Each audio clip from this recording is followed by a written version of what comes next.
Hi எல்லாருக்கும் வணக்கம்ங்க. இன்றைக்கி ஒரு க்ளோஸ் ரிலேட்டிவோட ஃபங்க்ஷன் இருந்தாங்க. ஸோ அவங்க வீட்டுக்கு போயிட்டு இருந்தோம். அப்போது பாப்பா வந்து சாமி கும்பிட்டுன்னு இருந்தாங்க.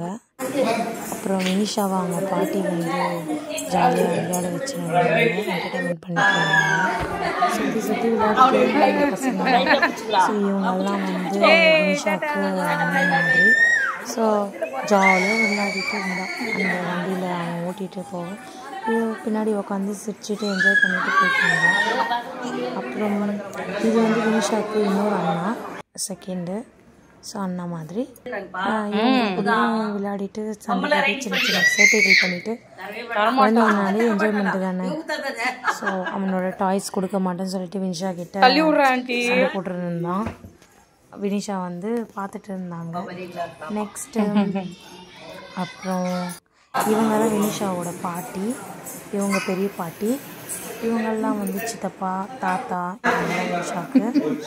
அந்த வண்டியிலேயே ஃபுல்லாக விளையாடிட்டு சுற்றின்னு இருந்தாங்க. பொழுதுபோக்கு அவங்களுக்கு வந்து போரே அடிக்கல. வினிஷாவுக்கு ஜாலியாக விளையாடிட்டு இருந்தாங்க. அப்புறம் அவங்க சாப்பிட்டுட்டு வீட்டுக்கு வந்துடலான்னு சொல்லிட்டு ஹஸ்பண்ட் கால் பண்ணியிருந்தேன். ஸோ ஹஸ்பண்ட் வந்து எனக்கு பிக்கப் பண்ணிவிட்டு வீட்டுக்கு கூட்டிகிட்டு வந்துட்டாங்க.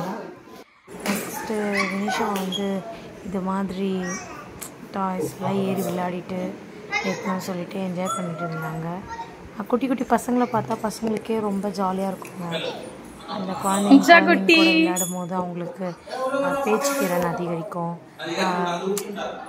நல்ல ஐடியாஸ்லாம் இதுவாக்கும். அவன் கேர் பண்ணி குழந்தைய பார்த்து பிடிச்சி நான் விழுந்துருவேன்னு சொல்லிட்டு வினிஷா கிட்ட விளையாடிட்டு இருந்தான். ஃபைனலாக நாங்கள் எல்லாருமே பாப்பாவுக்கு ஆசீர்வாதம்லாம் பண்ணிவிட்டு அங்கேருந்து கிளம்பி வந்தாச்சுங்க.